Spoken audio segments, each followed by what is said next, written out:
Hello everyone, welcome to UGC NET Gyan Computer Science. I am Jyoti Budhwar. Today we are going to discuss regarding HPSC Assistant Professor Examination. तो आज की हमारी class का discussion रहेगा कि भाई आपका पेपर का पैटर्न क्या होने वाला है। पेपर पैटर्न के बारे में डिस्कशन करेंगे हम कि जो आपका एग्जाम होना है 15 जून को HPSC असिस्टेंट प्रोफेसर वाला जो आपका एग्जाम होगा उसका पूरा प्रॉपर पैटर्न क्या रहेगा, कितने मार्क्स का पेपर आएगा, नेगेटिव मार्किंग है या नहीं, कितने क्वेश्चंस आएंगे और आपको कितने क्वेश्चन करने हैं, मिनिमम कट ऑफ क्या रहेगी।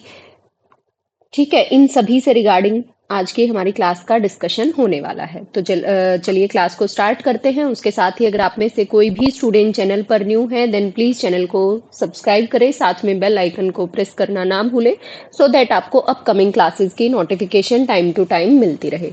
उसके साथ ही आप सभी स्टूडेंट्स टेलीग्राम ग्रुप ज्वाइन कर सकते हैं। सेम नेम से टेलीग्राम ग्रुप है जो यूट्यूब चैनल नेम है नेट ज्ञान बाय ज्योति बुधवार। नेट ज्ञान बाय ज्योति बुधवार से ही हमारा टेलीग्राम ग्रुप है। सबसे पहले अपडेट टेलीग्राम ग्रुप पे ही दी जाती है, तो आप सभी स्टूडेंट्स टेलीग्राम ग्रुप को ज्वाइन कर सकते हैं। तो जैसा कि आपने देखा आज का हमारा जो डिस्कशन है वो HPSC असिस्टेंट प्रोफेसर के एग्जाम को लेकर है कि भाई आपका जो पेपर का पैटर्न रहेगा, किस तरीके से आपका एग्जाम होने वाला है, आपको किस तरीके से प्रिपेयर करने की जरूरत है।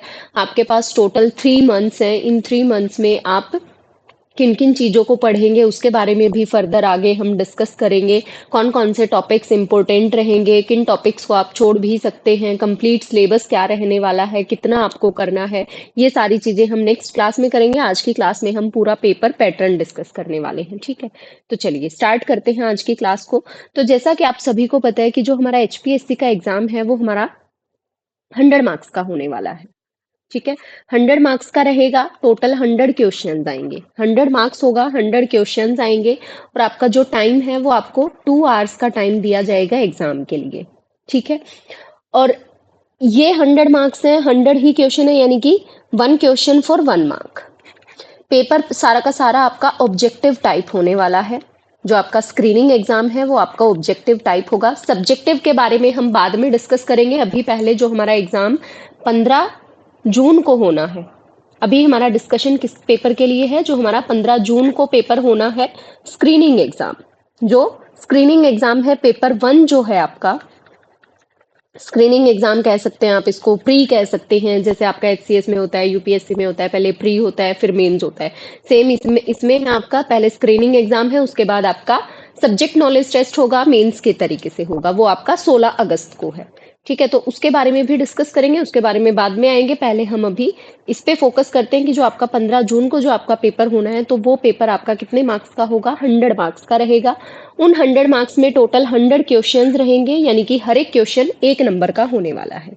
अब साथ में स्टूडेंट्स को है कि मैम सिलेबस क्या रहेगा इस पेपर के लिए। क्या उसमें जीके आएगा, हरियाणा जीके आएगा, क्या करंट आएगा, या फिर साथ में आपका मैथ, रीजनिंग, हिंदी, इंग्लिश, क्या ये सभी पार्ट भी आएंगे। तो भी पूरा का पूरा जो सिलेबस है, HPSC ने कुछ टाइम पहले जब आपकी पहले एडवर्टाइजमेंट आई थी उसके कुछ टाइम बाद, जैसे ही अगस्त में नोटिफिकेशन आया था उसके कुछ टाइम बाद आपका सिलेबस अपलोड किया था फॉर स्क्रीनिंग एग्जाम। तो जो सिलेबस है वो आपका पूरा का पूरा कंप्लीट सब्जेक्ट से रिलेटेड है। कंप्लीट सब्जेक्ट से रिलेटेड है। जैसा कि हमारा मेन सब्जेक्ट कंप्यूटर साइंस है, तो हमारा सारा का सारा सिलेबस, सारा का सारा एग्जाम किससे आएगा, कंप्यूटर साइंस सब्जेक्ट से आएगा। और ये कंप्यूटर साइंस का एक प्रॉपर पूरा सिलेबस दे रखा है। इस सिलेबस की PDF भी मैं आपको टेलीग्राम ग्रुप पे शेयर कर दूंगी। ये कंप्लीट सिलेबस जो हमारा UGC नेट का एग्जाम जो होता है, जो नेट वाला एग्जाम होता है, उसका सेम सिलेबस है। सारे स्टूडेंट हमारे पास वो हैं जिन्होंने नेट क्वालिफाई कर रखा है, तो आपके पास नेट का पूरा कंप्लीट सिलेबस है, उसी को आपको पढ़ना है। ठीक है, बस जो नेट का लेवल है उससे थोड़ा सा अपर लेवल आएगा। क्यों? क्योंकि नेट का जो पेपर है वो आपका क्वालिफाइंग एग्जाम है।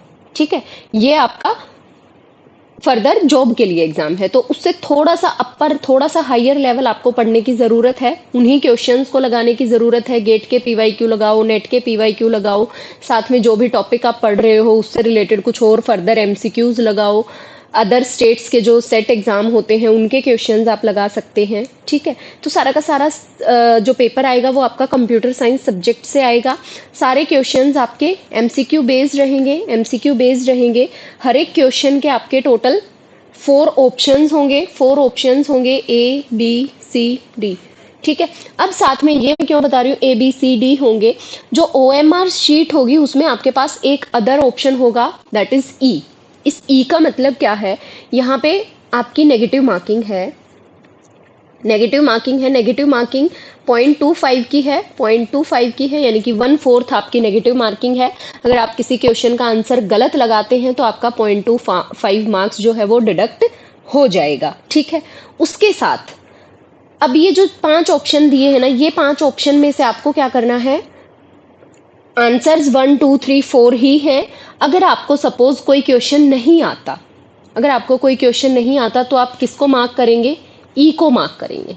आप किसको सर्कल करेंगे, ई को सर्कल करेंगे। अगर आपको वो क्वेश्चन नहीं आता, आता है then either you can choose A B C और डी।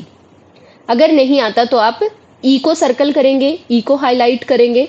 अगर इनमें से कोई भी आपने नहीं किया, ना ए को किया, ना बी को, ना सी, ना डी, आपको आता ही नहीं था और आपने ई भी पिक नहीं किया, आपने ई को भी चूज नहीं किया, तो फिर उसका आपका 0.25 मार्क्स जो है वो डिडक्ट हो जाएगा।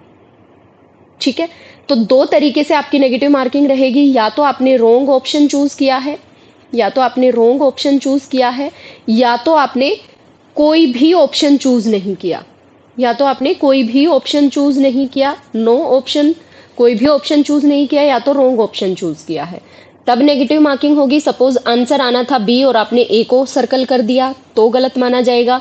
Answer A B C D में से कुछ भी था और आपको नहीं आता था तो आपने ई पे भी सर्कल नहीं किया, कोई भी नहीं किया, तो भी आपका 0.25 मार्क्स डिडक्ट हो जाएगा।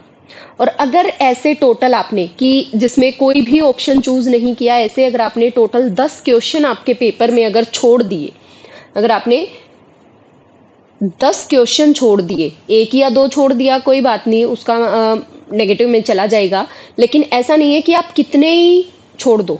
ठीक है, सपोज आप किसी को भी नहीं लगा रहे हो, सपोज आपको लगातार 20 क्वेश्चन नहीं आ रहे हैं, या पूरे पेपर में से 100 में से आपको 20 या 30 क्वेश्चन नहीं आ रहे हैं और आपने उनमें से किसी को भी मार्क नहीं किया, ना ई को किया, ना ए बी सी डी को किया, आपको आता ही नहीं था, ना आपने ई चूज किया और ना कोई आंसर तो आता नहीं था, तो अगर आपने 10 या 10 से ज्यादा क्वेश्चंस अगर आपने बिना चूज किए छोड़ दिए, बिना ई ऑप्शन को लगाए छोड़ दिया, मतलब कोई भी ऑप्शन नहीं लगाया, आपको आता नहीं था, साथ में ई भी आपने पिक नहीं किया, तो आपका पेपर जो है वो डिस्क्वालीफाई हो जाएगा, आपके पेपर को कैंसिल कर दिया जाएगा, आपका पेपर डिस्क्वालीफाई हो जाएगा। तो ये बात आपको ध्यान रखनी है।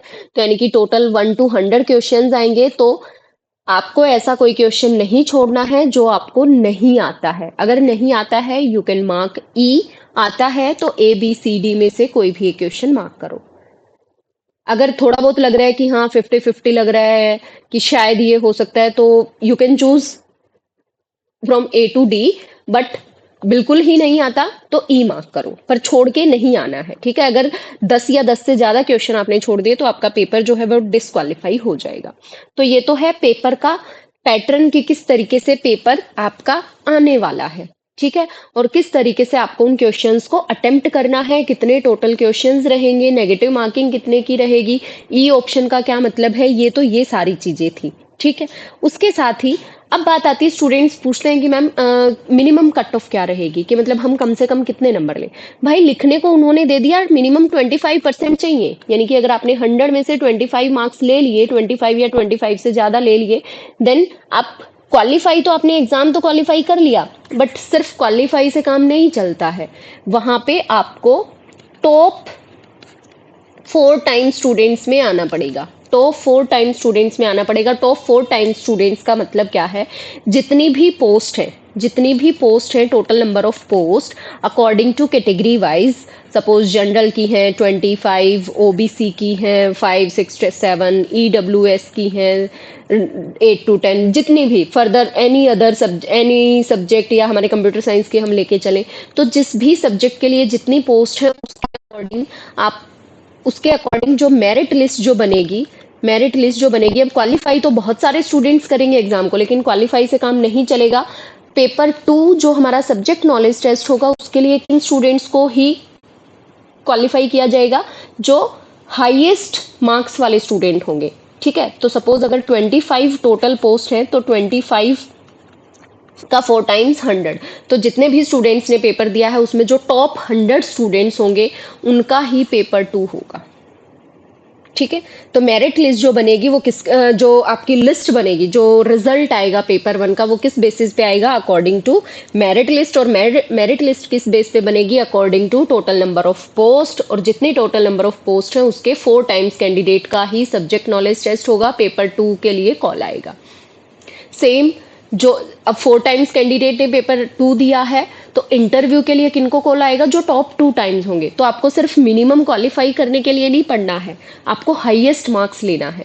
आपको 60 प्लस मार्क्स स्कोर करने की जरूरत है। जैसे हम नेट, अगर हम बात करें नेट, सपोज नेट क्वालिफाई हो गया, नेट के लिए मिनिमम क्वालिफाइंग होता है 40 मार्क्स होता है, लेकिन जो कट ऑफ लगती है नेट की वो आपकी 52 55 इस तरीके से लगती है नेट की।